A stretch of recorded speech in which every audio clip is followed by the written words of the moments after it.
Hi, Virgo Sun and Rising. Welcome to your April 2025 Astro Update. It's Rena here. I just want to tell you, I don't know how many of you have listened to me before, but my sun is in Sagittarius, but my moon is in Virgo. So I feel like I have that Virgo vibe. I have two outer planets in Virgo too that probably don't affect me very personally by virtue of being Virgo, but definitely the moon sign, I would say.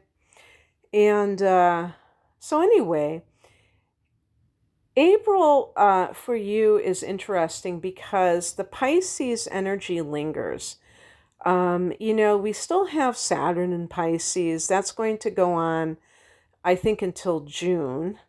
And so that's in your seventh house. And then we have Mercury and Venus, both in your seventh house, coming from the eighth house back into the seventh house. So that is activated, but then that eighth house is too in Aries. I'm recording this in the first week of March. So, like a lot of the stuff that is happening, if you listen in the, before March 14th, I think that the second half of March is really when a lot of stuff is going to happen. And this is because I'm just going to do a very brief review because some of you will be listening then. On March 14th, there's going to be the first in this series of lunar eclipses. This is a total lunar eclipse in Virgo, in your sign. So, that should, be very, that should affect you quite a bit. And then there's going to be a solar eclipse in Aries at the end of March on the 29th. And that will be in your eighth house. Well, the eighth house is Scorpio's domain. That's the house of rebirth. And this is a solar eclipse. This is a very, and it's in Aries, which is the first sign of the zodiac. So that also the astrological new year is falling in this house. It falls every year for you here. This is a general forecast. So, I can't really say what is truly going to transit your house at a certain time. This is, just kind of a general thing. But that idea of rebirth is very strong for you. But this goes into April too. So anyway, on the 7th of the month of April, Mercury goes direct at 26 degrees of Pisces in your seventh house of committed partnership. So I realize that there are going to be a certain percentage, maybe even the majority, I don't know, of Virgo people who are single. So the seventh house to them may not be about a particular partnership. I mean, you could be single and you could still have a relevant seventh house because it could be any one-on-one relationship, really. And it also, and if you have clients, it could be that. And so if there's like a certain thing going on, like maybe Mercury retrograding there could be like a communication breakdown. Maybe there's a lot you're finding that you're not connecting with your clients, even like, I'm not even just talking about on a spiritual level, but just even trying to set up appointments, that something is always going wrong, and luckily Mercury is a very fast moving planet. So Mercury goes retrograde in mid-March, but it goes direct on April 7th. So I mean, it will have a little bit of post retrograde shadow, but it still is officially direct on the 7th. And so things should start to sort themselves out. If you have been planning a wedding, seventh house can be marriage, and you can't get the marriage license. You can't, things are not gelling in that sense, or you're trying to call the reception hall and that's not working out. Now things should start to flow more easily. Also, this is the house of legal affairs, so anything along those lines as well. On the 12th, we have a full moon at 23 degrees of Libra.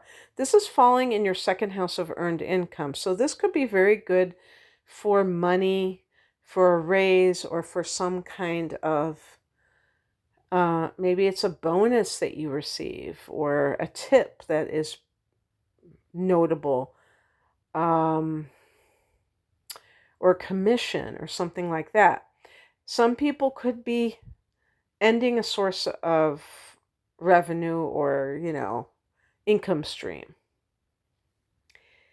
On this very same day, Venus goes direct, and Venus is the ruler of Libra, so there's like a connection that way, but it goes direct at 24 degrees of Pisces in that seventh house. So there might be something that is connected to money, especially since the retrograde began in the eighth house. This actually could have to do with a divorce more than a marriage, like money that is the proceeds from an ex, or an inheritance issue. There could be something along those lines, to be honest with you. And and in an indirect way, the full moon in the second house could be kind of reflecting that, like you're getting a boost to your I don't know if you call it income, but to the money's your money supply, your savings, because of this money that is coming from some kind of a legal matter.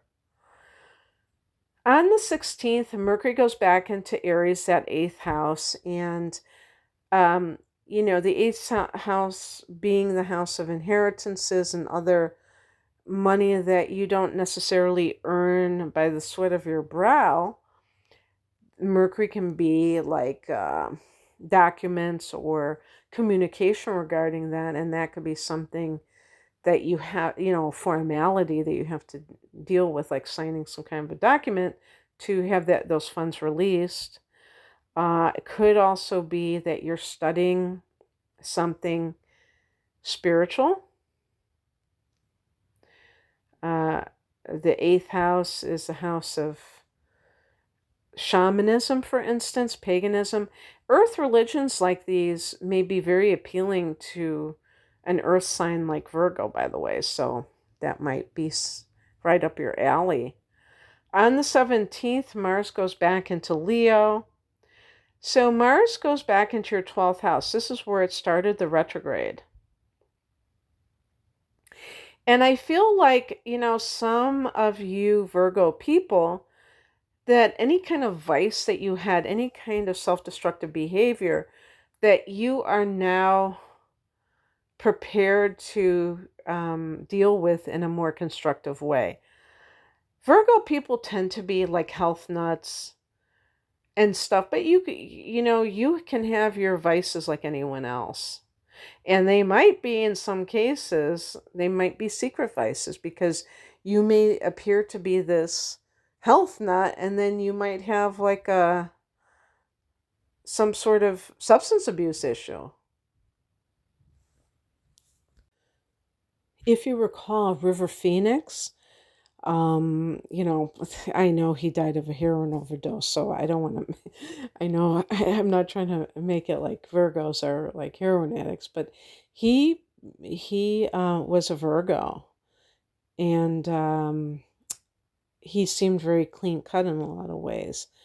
And he was a vegetarian, you know what I mean? So these things do happen. But I think a lot of, with Mars in the 12th house, I think the issue of standing up for yourself, 12th house is the house of victimhood. It's actually your opposite sign, Pisces domain. And so you may have had to confront this issue of maybe your own tendency to not be assertive enough. And it's kind of similar to Pisces, and maybe even feeling that sense of resentment at times, because you tend to want to just jump in and help. And sometimes you have to just help yourself and let people do things on their own. So even like codependency issues, I think, could be a theme for some people as well, where they have, I'm talking about having to confront these things. So Mars, now that Mars is direct in that 12th house, you can move forward on some of these issues of tackling anything that is holding you back. Because then when Mars goes back and goes, I shouldn't say back, but when it goes into your first house, which will probably be sometime in June, I don't know, you're going to feel that sense of being energized, because you've had this long period of Mars retrograding in your 12th house, or even just being in your 12th house. And that's kind of a draggy thing, because Mars is a very active sign and it does better in its own house. It rules the first house, and when Mars is in your own sign, it can really make you feel like you have more energy. And you might feel quite, when Mars was retrograding in the 12th house, you might have really felt like that you didn't have very much energy. I think this has been a difficult Mars retrograde, because I really myself like slept so much and just felt like I had to rest so much, and that's not typical for me, so I can't imagine for other people, especially Virgos, about how that must have felt for you having the 12th house. So anyway, that's great. And then on the 19th, the sun goes into Taurus, fellow earth sign, so that's very nice. And that's in the 9th house, and that's Sagittarius' domain, so there's that sense of positivity with the sun there. On the 27th, there's a new moon there. It's also the house of, like, it's the house of expansion. So it can be like whether your higher education is 9th house, or whether you're going to travel to a foreign land. That can be 9th house as well. So maybe some of you will do this, and you might have had plans, but now this new moon brings new opportunities to make this happen. On the 30th, Venus goes back into Aries. So Venus has been in your 7th house, and now it's going into your 8th house. And this is, the house of other people's money, and Venus is money. So there you go. That could be very good for money. Also can be very good for deepening any love relationship. 8th house is the soul-bearing type of thing. Love. And, to me, the 7th house is the bells and whistles of the outer kind of trappings of love, wedding ring, certificate, that's the legalities of it. But the 8th house is really that soul level stuff. So that can really deepen any kind of love matters. Alrighty then, Virgo, that's what I have for you. I hope that this resonated. If you would like a private reading, I'm promoting my double readings, my natal chart interpretation.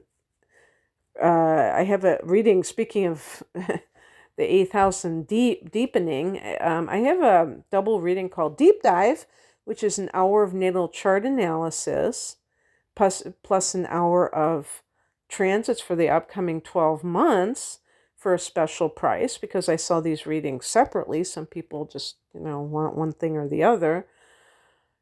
And if you like the tarot as well, I have a 3-part reading, including those 2 chart readings, and then also a full-length tarot reading for a special price, and that's called the whole enchilada. And I have, career readings, love readings. You can find out more information at the link below. Thanks for listening. Bye.